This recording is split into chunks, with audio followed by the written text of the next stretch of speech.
గత చీకటి పాలనను చీల్చుకుంటూ అధికారంలోకి వచ్చి కూటమి ప్రభుత్వం అయితే 2 ఏళ్లు పూర్తి చేసుకున్న సందర్భంగా కూటమి నేతలందరూ కలిసి తిరుపతిలో 2 ఏళ్ల నమ్మకం అని చెప్పి ఒక కార్యక్రమాన్ని కూడా నిర్వహించడం జరిగింది. అభివృద్ధి సంక్షేమం అనే ఒక ట్యాగ్ లైన్తో ఈ కార్యక్రమాన్ని అయితే నిర్వహించారు. సో గతానికి ఇప్పటికీ వచ్చినటువంటి మార్పుల గురించి కూడా ఈ సభలో మాట్లాడారు. వాస్తవానికి గత పాలన చూసిన వాళ్ళకి ఈ పాలన చూసిన వాళ్ళకి మార్పు స్పష్టంగా కనపడింది. ఎందుకంటే గతంలో లాగా 3 రాజధానుల పేరుతో డ్రామాలు లేవు, భూములు ఇచ్చిన అమరావతి రైతుల్ని వేధించటాలు లేవు, ప్రశ్నించిన వారిని అక్రమంగా అరెస్టు చేయటాలు లేవు, అలాగే పోలవరం అమరావతిని మూలబెట్టేయటాలు లేవు. సో ఇలా ఏ రూపంలో చూసినా కానీ కూటమి ప్రభుత్వం గతానికంటే భిన్నంగా వైసీపీ హయాంలో దినదినగండం నూరేళ్ల ఆయుష్ అన్నట్టుగా ప్రతి వారం అప్పు కోసం ఎదురు చూడటం లేదా సంక్షేమ పథకాల తేదీల మార్పుతోనే సమయం సరిపోయేది. జగన్మోహన్ రెడ్డి అనేక సందర్భాల్లో సంక్షేమ పథకాలు ఇచ్చే తేదీలను కూడా మార్చుకున్నాడు, అప్పులు దొరక్క. సో కేవలం సంక్షేమం మాత్రమే జగన్మోహన్ రెడ్డిని గెలిపిస్తుంది అనుకున్నాడో ఏమో తెలియదు, కానీ మొత్తం తెచ్చిన అప్పులు మొత్తం కూడా అభివృద్ధి మీద పెట్టకుండా కేవలం సంక్షేమ రూపంలోనే ప్రజలను మభ్యపెట్టాలి అనుకున్నాడు. కానీ ప్రజలు దాన్ని యాక్సెప్ట్ చేయలేదు. జగన్మోహన్ రెడ్డి ప్రతి సందర్భం మీకు అంతెందుకు, జగన్ ఓడిపోయిన తరువాత కూడా పెట్టిన ప్రెస్ మీట్లో నేను ఇచ్చినటువంటి అమ్మఒడి ఏమైపోయిందో, నేను ఇచ్చినటువంటి రైతు భరోసా ఏమైపోయిందో అని మాట్లాడాడు తప్ప ప్రజా తీర్పుని నేను శిరసావహిస్తున్నాను, మళ్ళీ ప్రజాక్షేత్రంలో మేము తిరిగి పోరాటం చేస్తామని చెప్పి జగన్ మాట్లాడాల. అంటే జగన్ ఒక తీవ్ర నిరాశ నిస్పృహలోకి వెళ్ళిపోయాడు. సో ప్రజలు అనేవాళ్ళు చాలా విజ్ఞులు. ప్రజలకి సంక్షేమము అభివృద్ధి రెండూ కావాలి. అలాగే సంక్షేమం అభివృద్ధి పేరుతో మోసం చేసేవాళ్ళు ఎవరు, నిజంగా అభివృద్ధి చేసేవాళ్ళు ఎవరు అనేది మీకు తెలుసు. ఈ 2 ఏళ్లలో చూడండి, ఎక్కడా కూడా ఎటువంటి ఒడిదుడుకులు లేవు, ఎక్కడా కూడా టెన్షన్ పడాల్సిన అవసరాలు లేవు. ప్రజలు ప్రశాంతంగా వాళ్ళ పని వాళ్ళు చేసుకుంటున్నారు. మిగతాది ప్రభుత్వం నుంచి ఏమవుతుందో ఏం రావట్లేదో కాసేపు పక్కన పెడితే, కూటమి ప్రభుత్వం వచ్చిన తర్వాత ప్రజలందరూ కూడా తమ పనులు వాళ్ళు చేసుకోగలుగుతున్నారు. వైసీపీ హయాంలో వాళ్ళ పనులు వాళ్ళు కూడా చేసుకునేవాళ్ళు కాదు. ఇసుక దొరక్క పడినటువంటి ఇబ్బందులు అన్నీ ఇన్ని కాదు, కల్తీ లిక్కర్ వల్ల పోయినటువంటి ప్రాణాలు అన్నీ ఇన్ని కాదు. సో ఇలా మనం చెప్పుకుంటే గత ప్రభుత్వంలో అనేక విధ్వంసాలు జరిగాయి. సో ఆ విధ్వంసాల నుంచి ఈరోజు కూటమి ప్రభుత్వం రాష్ట్రాన్ని గాడిలో పెడుతుంది. ముందుగా మద్యం ఏదైతే కల్తీ బ్రాండ్లు ఉన్నాయో వాటి మొత్తాన్ని కూడా తొలగించడం ద్వారా ముందు ప్రజల ప్రాణాలకు కొంత రక్షణ కల్పించింది. అలాగే ఇసుక సక్రమంగా దొరకటం ద్వారా ఈరోజు అంటే 365 రోజులు కూడా కార్మికులు పనికి వెళ్ళి పని చేసుకోగలుగుతున్నారు. అలాగే కూటమి ప్రభుత్వం వచ్చిన తర్వాత జగన్ ఇచ్చిన సంక్షేమానికి 2 సంక్షేమాన్ని ఇప్పుడు ఇస్తున్నారు. ఏదైతే సూపర్ 6 హామీ ఇచ్చారో ఒక్క పథకం మినహాయించి మిగిలినవన్నీ కూడా 5 పథకాలు కూడా కూటమి ప్రభుత్వం 2 ఏళ్లు గడవటానికి ముందే అమలు చేసింది. అతిపెద్ద హామీ పింఛను 4000కు పెంచడం. సో ఆ పింఛను పెంచారు. ఈ రాబోయే వచ్చే నెలలో 1-2 నెలల్లో ఈ ఏదైతే కొత్త పింఛన్లు ఉన్నాయో దాదాపుగా 6 నుంచి 8 లక్షల కొత్త పింఛన్లు ఇవ్వడానికి కూడా రంగం సిద్ధం చేస్తున్నారు. అంటే కూటమి ప్రభుత్వ పాలన సాఫీగా జరుగుతుంది, ప్రజలు తమ పని తాము చేసుకోగలుగుతున్నారు. కానీ వైసీపీ హయాంలో అలా ఉండేది కాదు. ఎవరైనా జగన్మోహన్ రెడ్డిని విమర్శించాలంటే భయం, అప్పట్లో వైసీపీ ప్రభుత్వాన్ని ప్రశ్నించాలంటే భయం. ఎందుకంటే అర్ధరాత్రులు గోడ దూకొచ్చి మరీ అరెస్ట్ చేసినటువంటి చరిత్ర, ఈవెన్ చివరికి సొంత పార్టీ ఎంపీని కూడా వదిలిపెట్టకుండా 3rd డిగ్రీ ప్రయోగించినటువంటి చరిత్ర వైసీపీ పార్టీలో ఉంది. కానీ ఈరోజు అలాంటిది ఏమీ లేదు. చట్ట ప్రకారం ముందుకెళ్తున్నారు. ఎవరైనా తప్పు చేసిన వాళ్ళు ఉంటే వాళ్ళని చట్టం ముందు నిలబెడుతున్నారు తప్ప జగన్మోహన్ రెడ్డి లాగా వేధింపులు లేవు. సో దీనికి సంబంధించి నిన్న కూటమి ప్రభుత్వం మాట్లాడింది. అలాగే చంద్రబాబు గారు చాలా స్పష్టంగా చెప్పారు, మేమేదో అంత చేసాం ఇంత చేసామని డబ్బా కొట్టుకోవడానికి మేము ఈ సమావేశం పెట్టలేదు, కానీ ఉన్నంతలో ప్రజలకు మంచి చేయాలనే ఉద్దేశంతో మేము ముందుకు వెళుతున్నాం. 2 ఏళ్లలోనే 23 లక్షల కోట్ల రూపాయల పెట్టుబడులు తీసుకొచ్చి రాష్ట్రం నలుమూలలకు విస్తరించేటట్టు చేశామంటే, ఒక ప్రాంతానికి పరిమితం కాకుండా రాష్ట్రం నలుమూలలకు విస్తరించేటట్టు చేశాం. సూపర్ 6 హామీలు దాదాపుగా అమలు చేయగలిగాం. రాష్ట్రంలో శాంతి భద్రతలను కంట్రోల్లోకి తీసుకురాగలిగాం. ఒక పక్క ఆంధ్రుల కలల రాజధానిగా ఉన్నటువంటి అమరావతిని, మరొక పక్క ఆంధ్రుల జీవనాడిగా ఉన్నటువంటి పోలవరాన్ని కూడా పరుగులు పెట్టిస్తున్నాం. వెంటిలేటర్ మీద ఉన్నటువంటి ఆంధ్రప్రదేశ్కు కేంద్రం ఆక్సిజన్ అందించింది. జగన్మోహన్ రెడ్డి హయాంలో ఆంధ్రప్రదేశ్ నిజంగానే వెంటిలేటర్ మీద ఉంది. సో అలాంటి ఆంధ్రప్రదేశ్కు కేంద్రం ఆక్సిజన్ అందించడంతో ఈరోజు మేము అభివృద్ధిని పరుగులు పెట్టించగలుగుతున్నాము. ఈ నమ్మకాన్ని నిలబెట్టుకుంటాం. మేము ఖచ్చితంగా ప్రజాసేవకులమే తప్ప పెత్తందారీలము కాదు. గతంలో వైసీపీ నాయకులు పెత్తందారులాగా వ్యవహరించారు. వాళ్ళ మాటే వేదంగా భావించారు. వాళ్ళు చెప్పిందే శాసనంగా భావించారు. కానీ మేము అలా అనుకోవట్లా. అదే వేదిక మీద నుంచి టీడీపీ నాయకులకు, కూటమి నాయకులకు కూడా చంద్రబాబు గారు ఒక పిలిపిచ్చారు. 100కు 100% మనం ప్రజా సేవకులుగా ఉండాలి. ప్రజల సంక్షేమమే అంతిమ లక్ష్యంగా ఉండాలి.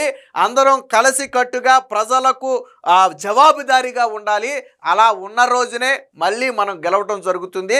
నేను మళ్ళీ చెప్తున్నాను, కూటమి ప్రభుత్వం మళ్ళీ అధికారంలోకి రావాలి.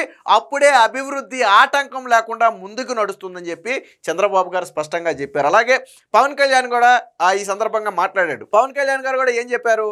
చాలా స్పష్టంగా చెప్పారు. మేము జత కట్టింది రాజకీయాన్ని అనుభవించటానికి కాదు, పదవుల కోసం, అంతకంటే కాదు. ప్రజా సంక్షేమం కోసం మేము జట్టు కట్టాం. ప్రజలకు సుపరిపాలన అందించడానికి మేము జట్టు కట్టాం. ఇదే జట్టు ముందుకు కూడా కొనసాగుతుంది.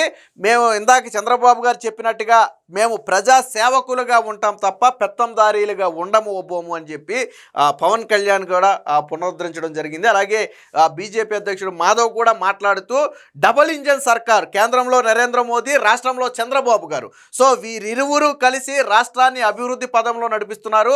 దేశంలో మరే రాష్ట్రానికి రానన్ని పెట్టుబడులు ఈరోజు రాష్ట్రానికి వచ్చాయి అంటే అది చంద్రబాబు గారి విజ్ఞత అని చెప్పి మాధవ్ కూడా మాట్లాడటం జరిగింది. ఇక మంత్రి నారా లోకేష్ గారు కూడా ఈ సందర్భంగా మాట్లాడారు. సో జగన్మోహన్ రెడ్డి మీద ఈ సందర్భంగా సెటైర్లు కూడా వేశారు. జగన్లో మొదట జీ అంటే అది గొడ్డల పార్టీ అని చెప్పి ఆ సెటైర్ వేయటంతో పాటు మేము అభివృద్ధి, వాళ్ళది గొడ్డల పార్టీ అయితే మాది గూగుల్ పార్టీ అని చెప్పి ఆయన ఒక అర్థాన్ని కూడా చెప్పడంతో పాటు 1,00,000 కోట్లతో రాయలసీమను హార్టికల్చర్ హబ్బుగాను, అలాగే రాయల్ ఎన్ఫీల్డ్ హబ్బుగాను మార్చబోతున్నామని చెప్పి నారా లోకేష్ కూడా చెప్పడం జరిగింది.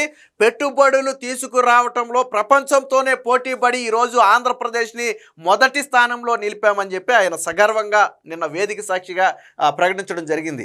వైసీపీ హయాంలో లాగా ఎవరి మీద దాడులు ఉండవు, లేకపోతే ప్రశ్నించిన వాడి మీద కక్ష సాధింపులు ఉండవు. ప్రజల జీవితం ప్రశాంతంగా ఉండాలి, ఇదే కూటమి ప్రభుత్వ లక్ష్యం అని చెప్పి నారా లోకేష్ కూడా చెప్పడం జరిగింది. దీనికి సంబంధించినటువంటి వార్త కూడా ఒకటి వచ్చింది, ఒకసారి చూద్దాం. విధ్వంసం నుంచి వికాసం వైపు ఒక్కో అడుగు వేస్తూ వచ్చాం. రాష్ట్రానికి కేంద్రం ఆక్సిజన్ అందించి ప్రాణాలు నిలబెట్టింది. మేము వచ్చాక 23 లక్షల కోట్ల పెట్టుబడులు తెచ్చాం. విశాఖ, అమరావతి, తిరుపతి కేంద్రాలుగా అన్ని జిల్లాల అభివృద్ధి. అంటే జగన్ చెప్పిన 3 రాజధానులు మా విధానం కాదు, కానీ 3 ప్రాంతాల అభివృద్ధి అనేది మా విధానం. అభివృద్ధి వికేంద్రీకరణకు మేము కట్టుబడి ఉన్నామని చెప్పి నిన్న చంద్రబాబు గారు అయితే చెప్పారు. 2 ఏళ్ల నమ్మకం, అభివృద్ధి, సంక్షేమం సభలో ముఖ్యమంత్రి చంద్రబాబు గారి వ్యాఖ్యలు అవి. మంత్రులు, ఎంపీలు, ఎమ్మెల్యేలు, నాయకులను నేను ఒకటే కోరుతున్నా, మళ్ళీ ఏపీలో ఎన్డీఏ రావాలి, అప్పుడే అభివృద్ధి జరుగుతుంది. మనం ప్రజలకు సేవకులమే కానీ పెత్తందారులు కాదు అని గుర్తుంచుకోవాలి. జనం మెచ్చేలాగా పనిచేయాలని అధికార యంత్రాంగాన్ని కూడా నేను కోరుతున్నానని చెప్పి వేదిక మీద నుంచే చంద్రబాబు గారు నాయకులకైతే ఒక పిలుపునిచ్చారు. అలాగే చీకటి పాలనను చీల్చుకుని 2 ఏళ్ల క్రితం ప్రజాపాలన వచ్చింది. ఆ ఫలితాలను గెలుపుగా కాకుండా రాష్ట్ర పునర్నిర్మాణానికి అప్పజెప్పిన బాధ్యతగా భావించాం. గత ప్రభుత్వంలో దెబ్బతిన్న వ్యవస్థలను నిలబెట్టాం, శాంతి భద్రతలు కాపాడాం, ప్రజల ఆస్తులకు రక్షణ కల్పించాం. 2 ఏళ్లలో చాలా పనులు చేశాం. ఇచ్చిన హామీలు ఒక్కొక్కటిగా అమలు చేస్తూ వస్తున్నాం. దీర్ఘకాలిక సమస్యలను పరిష్కరించాం. ఇక ఎప్పటి నుంచి దీర్ఘకాలిక ప్రయోజనాల కోసం పనిచేస్తామని చెప్పి చంద్రబాబు గారు అయితే పేర్కొన్నారు. కూటమి అధికారంలోకి వచ్చి 2 ఏళ్లు పూర్తయిన సందర్భంగా ఏర్పాటు చేసినటువంటి ఈ సభలో మాట్లాడారు. సో పవన్ కళ్యాణ్ కూడా మాట్లాడారు. చూడండి, మన ప్రయాణం భావితరాల కోసమే, అధికారం పంచుకోవటానికి కాదు, రాష్ట్ర బాధ్యతను మోసేందుకే కూటమి. ఉప ముఖ్యమంత్రి పవన్ కళ్యాణ్ అని చెప్పారు. ఇక రాష్ట్రంలో కనీ విని ఎరుగని అభివృద్ధి సాధిస్తుంది అని చెప్పి భాజపా రాష్ట్ర అధ్యక్షులుగా ఉన్నటువంటి మాధవ్ కూడా మాట్లాడారు. ఇక్కడ చూడొచ్చు మొత్తం కూటమి నేతలందరూ కూడా అభివాదం చేస్తున్నారు, ఇక్కడ చూడొచ్చు. అలాగే ఈ సభకు వచ్చినటువంటి జనాన్ని కూడా మనం ఇక్కడ చూడొచ్చు. దీనికి సంబంధించిన మరొక వార్త కూడా చూద్దాం. గత ప్రభుత్వంలో అప్పులు, అరాచకాలు, ఆర్థిక విధ్వంసం, కూల్చివేతలతో రాష్ట్రాన్ని ధ్వంసం చేశారు. ప్రజావేదికను కూల్చివేయటంలో మొదలైన పాలన 10 లక్షల కోట్ల అప్పుతో ముగిసింది. అందుకే 2024 ఎన్నికల్లో ప్రజలు విజ్ఞతతో ఆలోచించి ఎన్డీఏ ప్రభుత్వానికి ఓటేసి రాష్ట్రాన్ని గెలిపించారు. ఆ విజయాన్ని చూసి నేను మురిసిపోలేదు, రాష్ట్ర దుస్థితిని చూసి కుంగిపోలేదు. వెంటిలేటర్ పై ఉన్న రాష్ట్రానికి కేంద్రం ఆక్సిజన్ అందించి ప్రాణాలు నిలబెట్టింది. 2019లో గొడ్డలి పార్టీ ఇచ్చిన హామీలు అమలు చేసినవి 2024లో ప్రజాగళం పేరుతో మేము ఇచ్చిన హామీలు ఏ విధంగా అమలు చేస్తున్నామో ఎక్కడైనా చర్చించడానికి నాతో సహా మా ప్రతి కార్యకర్త సిద్ధంగానే ఉంటాడని చెప్పి చెప్పారు. అమరావతిపై గొడ్డలి పార్టీ ఓసరవిల్లి రాజకీయాలు చేస్తుంది. అధికారంలో ఉన్నప్పుడు మూడు ముక్కలు ఆటలాడారు, ఇప్పుడు మావిగన్ అంటున్నారు. రోడ్డుపై నిర్మిస్తే అది రాజధాని అవుతుందా? ప్రజా రాజధాని అమరావతి ప్రపంచంలోనే మేటి రాజధానిగా ఉంటుంది. రాష్ట్రం పచ్చగా ఉంటే గొడ్డల పార్టీ విషం కక్కుతుందని చెప్పి చంద్రబాబు గారు అయితే ఈ సందర్భంగా నిప్పులు జరిగారు. సో ఇక పోలవరం ప్రాజెక్టు పట్టాలెక్కించాం, అమరావతి పనులు పరుగులు పెట్టిస్తున్నాం, విశాఖ ఉక్కుకు ఊపిరందించాం, హంద్రీనీవా ప్రాజెక్టును 100 రోజుల్లో పూర్తి చేసి కుప్పానికి నీరందించాం. ఈ ఏడాది తిరుపతి జిల్లాలో కళ్యాణ్ డ్యాంకు కృష్ణా జలాలు తెచ్చి శ్రీశైలం, మల్లన్న, తిరుపతి వెంకన్నకు అనుసంధానం చేస్తాం. సూపర్ 6తో పాటు పవన్ కళ్యాణ్ ప్రతిపాదించిన షణ్ముఖ వ్యూహంలోని హామీలు నెరవేరుస్తున్నాం. ఎన్టీఆర్ భరోసా ద్వారా 65,000 కోట్ల పింఛన్లు అందించాం. స్త్రీశక్తి ద్వారా 71 కోట్ల మందికి ఉచిత ప్రయాణం కల్పించాం. 24 గంటల్లోనే ధాన్యం కొనుగోలు డబ్బులు చెల్లిస్తున్నాం. గీత కార్మికులు, వడ్డెర, అర్చకులు, ఇమాం, మౌజుంలు ఇలా అందరికీ సంక్షేమం అందిస్తున్నాం. మెగా డిఎస్సితో 15,941 ఉపాధ్యాయ పోస్టులు భర్తీ చేశాం. 5,757 మంది కానిస్టేబుళ్లను నియమించాం. ఈ ఏడాది మరో జాబ్ క్యాలెండర్ విడుదల చేస్తాం. ఉద్యోగులకు 23 నెలల్లోనే 21,000 కోట్ల బకాయిలు చెల్లించాం. ఆడబిడ్డ నిధికి ఆర్థిక ఇబ్బందులు ఉన్నాయి, అందుకే P4 అమలు చేస్తున్నామని చెప్పి చెప్పారు. ఇక అలాగే రాష్ట్ర పరిశుభ్రతకు కూడా చంద్రబాబు గారు ఎటువంటి చర్యలు తీసుకున్నారో కూడా చెప్పారు.